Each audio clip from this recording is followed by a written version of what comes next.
Hey, I'm Eric of Dollister Films, but you can call me Dolly. I currently run a video production company, solo, professionally that is. One of the most important questions I'm asked is, do I back up my footage? And the short answer is, yes, of course.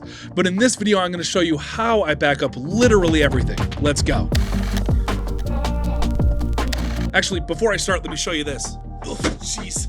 I still have all my mom's camcorder tapes since 1993. This collection is one of my most prized possessions. Backing up literally everything that I can, whether it's my own or a client's, I hold with pride. See, you risk losing everything when your files are held on only one drive. When these things are memories for either yourself or a client for, say, like weddings, these things can be irreplaceable and can't be reshot, so it's important to duplicate them as fast as possible. Losing these files can ruin professional reputation, client trust, and cause some potential legal obligations. By properly backing up your files, you can have peace of mind and guarantee the safety of memories and finished products for the rest of your career. So now that you know why this matters so much, let's dive in. I follow the recommended best practice, the 3-2-1 rule.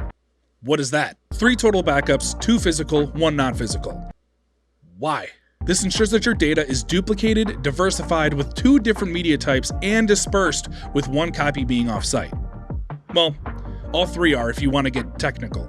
This strategy protects files against data loss due to hardware failure, natural disasters, or even human error. We're going to use a wedding project as the example in this video because it has the most steps and has the most footage as well. So why do you need 2 physical backups? 2 physical drives are essential because these can break or eventually die since they contain moving parts. Now the benefit of this is that you can store them in 2 different locations in case of any crazy stuff happening like a theft, fire, or any other acts of God. So if you choose a relative's house or a storage unit, anything that you can think of, that'll be great. Now diving a little deeper, there are 2 phases to all of this. There's an editing phase and then the actual storage phase.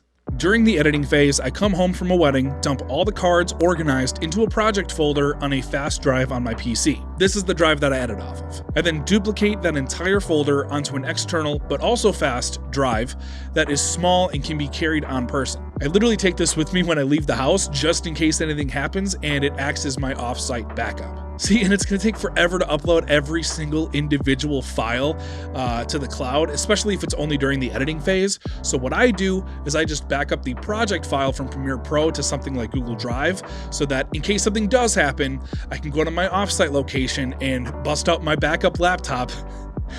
I know, and then just open that up, plug in the external drive, my on-person drive, and just download that project file again, and then I'm right back to editing where I last left off.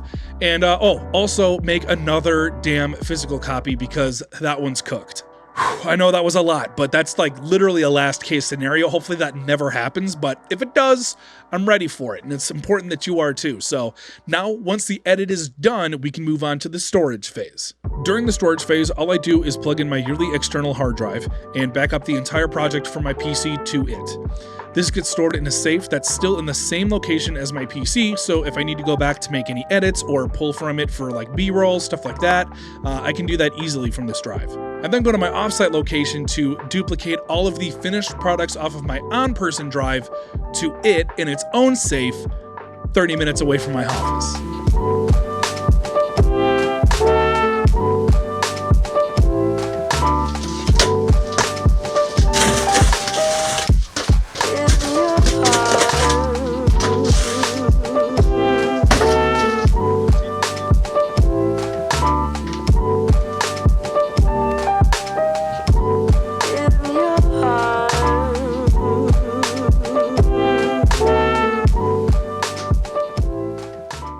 Finally, the non-physical backup. I've been saying non-physical because the terminology kind of changes depending who you're talking to and through the times and stuff, but essentially, yeah, it's a cloud service. Examples are Google Drive, Dropbox, Backblaze, Files.com, or even using something super advanced like a NAS, which I wish I not only had enough money for, but the smarts to set up. So anyways, here's what I do instead. Are you ready? Sorry, photographers, this one's video only. I created a private YouTube channel called Dollister Films Archive where I back up all my finished products. I have like actually over 1,000 videos stored in here. It's crazy. I haven't seen anyone use this method before. Maybe that's because there aren't too many video only companies. So if this is a new method or option for you, I figured I would give a pros and cons list. Let's jump in. Starting with the pros. First off, it's free. It's unlimited. Actually, I take that back. You can only upload 100 videos per day, but the file size doesn't matter. So basically unlimited. It's a host, so you can still send a link in case the 2 main drives fail. You can even use the comment section as a review. Let's be honest, it's reliable. YouTube, owned by Google. Google ain't going anywhere and won't sell either because YouTube is used as the 2nd largest search engine next to Google. It has 2FAC, and you can even download the videos again, but would be in much worse quality, which leads me to the cons. It heavily compresses the image. That is, if you care about quality. I mean, at this point, you know, this is like a very last resort kind of a thing. It's like the cherry on top when it comes to backups. It does have a longer time to upload when compared to other services. Like the max at the time of recording this, I think it was 32 megabytes per second, but that's it. Now I know what you're thinking. Do you actually upload all your individual files to it? No, that would be incredibly time consuming, and man, trying to find the right clip would be a nightmare. I mean, you could, feel free. But here's how I upload everything in a much more manageable way. I create a couple timelines or sequences, whichever terminology you want to use. I label them by year, month, then date. This is elite for archiving. And then if it's a raw, slow-mo, or events timeline. Now, I don't want to dive too much into this because we're getting into the nitty-gritty of like my editing workflow, but long story short, in order to make a short film, I need to have all the raw clips together in order between all my cameras, which is essentially anything that isn't a part of an event. So like prep, cocktail hour, etc.